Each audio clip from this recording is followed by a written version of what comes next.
Charging complete.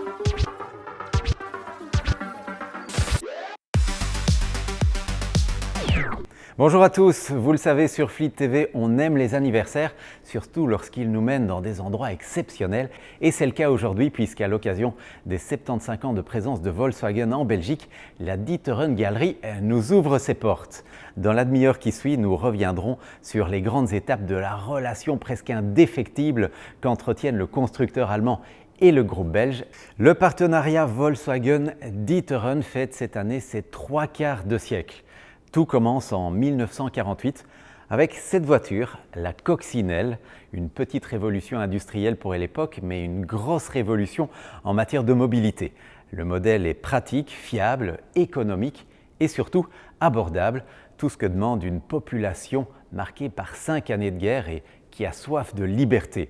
À la tête du groupe familial, Pierre D'Ieteren l'a bien compris et il va signer avec Volkswagen un accord, un partenariat qui fait de lui le deuxième importateur de la marque hors Allemagne après les Pays-Bas. Importateur et distributeur des produits Volkswagen, la maison D'Ieteren va également en produire. Dès 1954, l'usine bruxelloise de D'Ieteren Forêt assemble la Coccinelle. Elle en produira même 1 143 664 exemplaires pour être exact.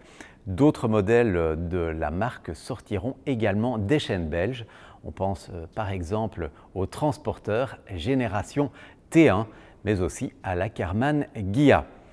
Le groupe Volkswagen rachète l'usine en 1970 et continuera d'y assembler des modèles badgés VOE, la Passat, la Golf, la Polo ou encore la Lupo, mais également des modèles d'autres marques du groupe.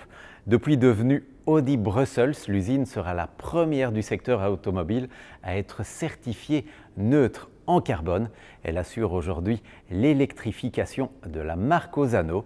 Après l'ère Coccinelle, Volkswagen poursuit son épopée belge avec la Golf. Lancée en 1974, le modèle va rencontrer un succès retentissant. Il faut dire que Volkswagen la décline à toutes les sauces: cabriolet, variant, rallye, country, plus, sportsvan, écomatique et même une version électrique. Chez nous, évidemment, c'est le diesel qui représente le gros des ventes, même si nous lui préférons cette version GTI. Parmi les Volkswagen à succès commercialisés en Belgique, il y a bien sûr ce modèle, la Passat.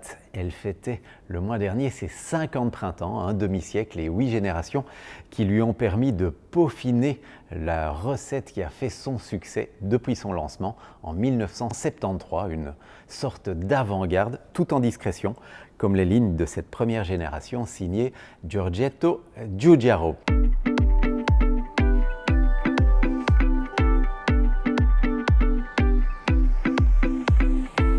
Se réinventer, c'est la clé du succès de la maison D'Ieteren depuis 200 ans.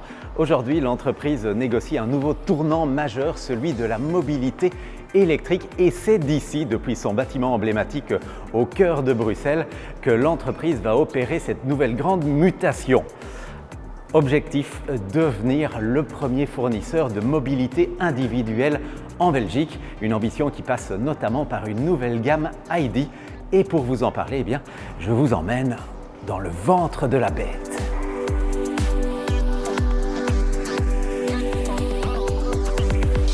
Salut Jean-Marc. Bonjour Alain. Eh bien, on en a ici un petit aperçu. ID, c'est désormais bien plus qu'une idée, c'est une gamme dans la gamme. Une véritable gamme effectivement et qui s'étend chaque année. On a eu l'ID 3 lancé en 2020, peu après l'ID 4, le grand SUV, et puis l'ID 5 avec un côté davantage coupé, et tout récemment bien sûr l'ID Buzz, celui qui fait tourner les têtes, celui qui a reçu l'ADN de toute la famille Transporter dans sa face avant en tout cas, et qui se décline en people ou en cargo. Alors tu l'évoquais à l'instant, tout a commencé avec l'ID 3 2020, un modèle qui est en arrivage déjà pour une deuxième génération. Oui, l'ID3 reçoit un facelift maintenant, un facelift qui se voit dans le design avec la face avant et le capot par exemple. Mais Volkswagen a aussi écouté ses clients et donc on a amélioré la qualité de l'intérieur par exemple. On a un nouveau planificateur d'itinéraire et il n'y a plus aucun matériau d'origine animale non plus dans la voiture. Donc un véritable upgrade pour l'ID3. Autre grande nouveauté attendue cette année, et celle-là va permettre de franchir un nouveau cap en termes de confort d'utilisation. Il s'agit effectivement de l'ID7, la grande berline premium de Volkswagen qui nous arrive avec une ligne exceptionnellement élégante, un CX record et une autonomie qui atteindra jusque 700 km par exemple. Alors l'ID7 sera suivi un an plus tard par une version break qui va s'appeler Tourer. Et d'après ce qu'on a pu entendre du studio de design, la ligne là aussi devrait être exceptionnelle et particulièrement élégante. L'autre critique qui est souvent adressée aux véhicules électriques concerne évidemment le prix. Dans ce domaine, Volkswagen a aussi quelque chose dans les cartons. Oui, Volkswagen est bien conscient qu'il faut une offre dans le domaine des citadines. C'est l'objectif avec l'ID2 qui ressemblera très fort au concept car ID2All qui a été récemment présenté. Donc c'est une voiture qui démarrera en prix à partir de 25 000 €, qui offrira dans les versions supérieures jusqu'à 450 km d'autonomie.